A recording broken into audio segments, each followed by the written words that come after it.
I'll start by asking you some questions and tell me if they resonate with you. Do you feel like you think too much?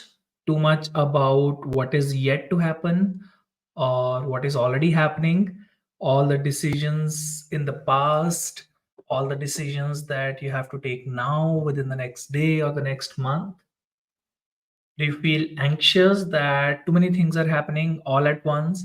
Do you feel like can't do all that stuff all at once? And have you felt anxious, had nervousness? How will I control all of this? Sometimes, even when you have success in some of the things, like something really good happened, and the first thought that popped in your head was, oh, how will I manage that? So, all of these are very very natural and human experiences to life in itself. We feel and experience all these responses or reactions or um, emotions, this nervousness, anxiety, this self-doubt, overthinking, going in a spiral, thinking, why did I do this, why did I not do this, I could have done that, I could have said that. All of these, when we are consumed by all of these emotions and all of these behaviors, what happens is we do not allow ourselves to experience the life to its fullest. If we are too consumed with all these behaviors, we may not have the space or capacity to experience goodness, to experience kindness, to see the good in the world, to experience love that's around you. Time is a finite gift. Time is a finite gift. So if you're choosing to overthink, or for now let's say you're not choosing, for now let's say if you're overthinking too much, if you're doubting yourself too much, if you're going into that, I want to control this, I want them to feel this about me, I want them to feel proud of me, I want them to feel jealous of me, all of that, we want others to have certain feelings about us. So when all of that is happening in your life, there is zero space for some goodness to happen, for you to experience life to its with its full colors, right? And also it's not very peaceful when you are having so many doubts in your head, so much overthinking, so much nervousness, and so much like I want to control this. Why did my parents did not say this? Why my you know sister or brother did not say this? Why did my cousin do it this way, why not that way? So when all of those calculations are moving in your head, you don't have enough peace or happiness or space to feel any positive emotion at all, right? And I see that as a repeating pattern in my coaching. Whenever I help somebody become peaceful, or when somebody works with me to grow their career, when they work to improve their relationship, to start dating, in all these different areas of life, a very common pattern is that we are trying to control too many things, and we become overwhelmed, and we doubt ourselves, we think a little too much, we calculate everything, we try to control all the stuff that's happening. So I wanted to talk about how can we surrender, how can we let go of this control, and is that even a possibility? So understanding that life is flowing anyway, so even if you do not take control or try taking control, it will still happen. And that does not mean life is meant to live passively. You will actively co create whatever will happen in your life. You have created whatever is happening in your life right now. If it's really great, or even if it's really bad, if you have such a great confidence in your life, or you have super low confidence, whatever it is for you, you have created it. And you have the power to change who you are going to be in 2025. You have 100% power to change all of your circumstances in the next couple of years. So, how do we learn how to let go of this control? How to feel more relaxed and calm? How to move on? And how to be present in this moment? So, not letting go would mean you're holding tightly to something that has happened in the past. Imagine there is a rope that you're just rope, maybe there is a dumbbell that you're carrying from the past, it's heavy and you can drop it. How do we do that? In theory, all of us know that, okay, we need to drop some things.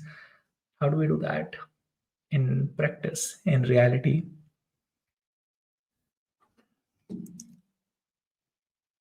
First things first, not going to happen in one day. If you have learned to do something for the last 20 years, I don't think it's fair to expect that it will go away in 20 minutes, right? Something that you learned in 20 years, it might take a couple of months. So in the next couple of minutes, I would want to share what are the next steps you can do. What are the steps that you can take as a starter? Because it's going to be a journey, but the journey will only start when you take the first few steps, right? So starting with, how about we focus on the small steps? What's the next immediate step I need to do? What's the smallest possible action I need to take?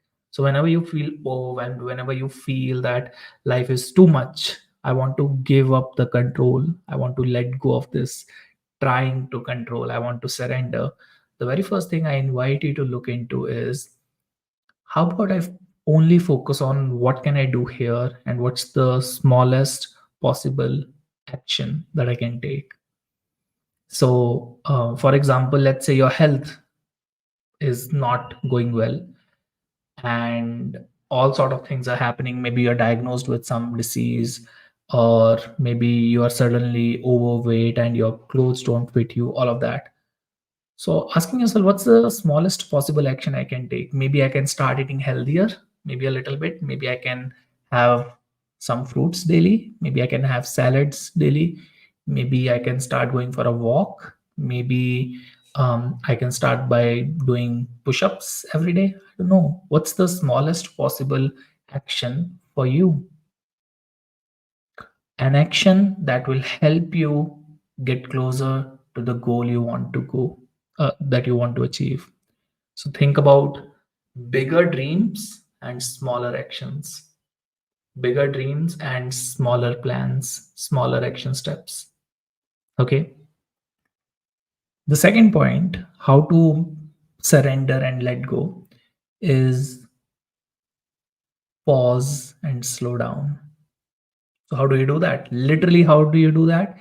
Is by taking a couple of deep breaths and learning to meditate, learning to dissociate from what's happening and be a witness to, oh, all of this is happening right now. So, learning to pause in whatever you're doing, wherever you are, pause and slow down. There's a popular quote called slow down to speed up.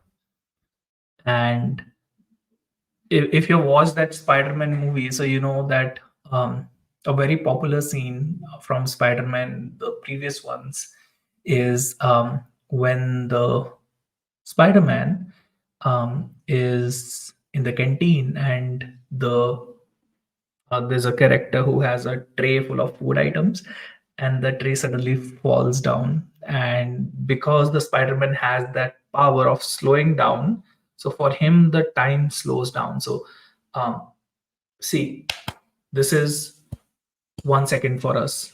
For Spider-Man, that's probably like 10 seconds. So he has that power to collect himself and collect all those like falling items, right?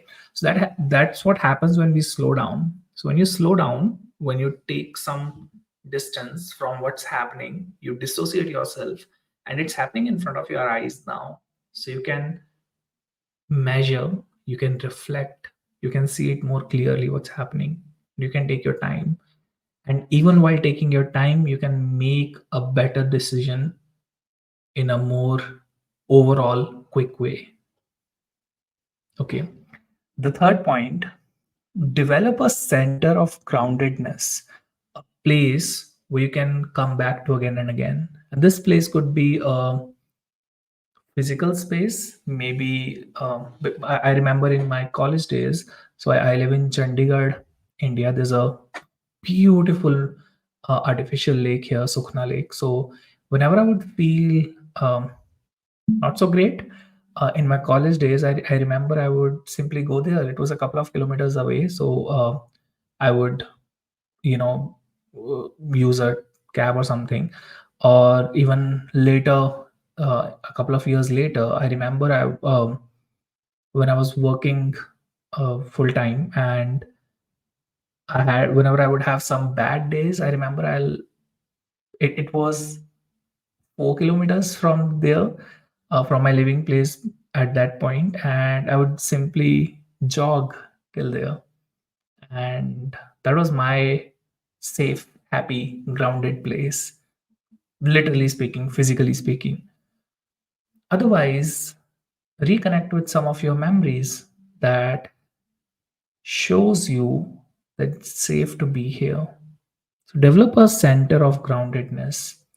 And the fourth point, make surrender your lifestyle. The first 3 points are more into, if you're in a crisis, slow down. This is how you get started. This is how you learn to surrender and let go. And eventually, having a goal in your life, an aim in your mind, that surrender is going to be my lifestyle. And how does surrender as a lifestyle look like? A lot of self talk around, I don't know, we'll see. So these two sentences, befriend these two sentences. I don't know. I don't know. And then we'll see. I don't know. We'll see. Whenever something new happens, whenever some painful incident happens, oh, I don't know. We'll see. Right? Learning how to give up control and having that trust and faith in yourself that things will work out. Things will work out. Things usually work out for me. So, how can we create the surrender and letting go as a matter of your lifestyle? And you can learn that from dogs. If you're a dog lover, you already know how quickly most dogs usually uh, they let go. So, learning from them and making this as a lifestyle that, you know what, I just don't take tensions. I just don't take worries. I don't like control. I'm just flowing. Life is like a river and I'm just flowing with it. I don't need to create any resistance. I don't need to swim against the flow. Life is just happening and I'm really enjoying whatever I'm experiencing here, whatever I'm creating here. Life can be easy and you can be a living example of that ease. And the last one is take some help. If you're not able to do all of this, if you still feel anxious and nervous and you still doubt your decisions too much, take some help. It's okay to take help. Actually, it's a requirement to take help. So I'm very happy if you want my help. If you want to work with somebody else, some other life coach or a healer or a counselor, please go to them. If you feel you want to work with me, I have a couple of slots available. So I'll put a link to book a one-to-one session with me and we can explore this together. But please take help. Taking help will get you to the next level of your life. You will be doing the work, but you will have a really deep support in your life when you take help. And you're not meant to be walking down this journey alone. Genuinely consider taking help. And I hope this was a useful session. What did you learn? Put something in the comments so I know that, oh, this was the most resonating point for you in the whole conversation. I hope to see you soon again in the next video. And till then, feel free to check out the other videos on my YouTube channel. I hope you have a lighter next few weeks ahead. Enjoy.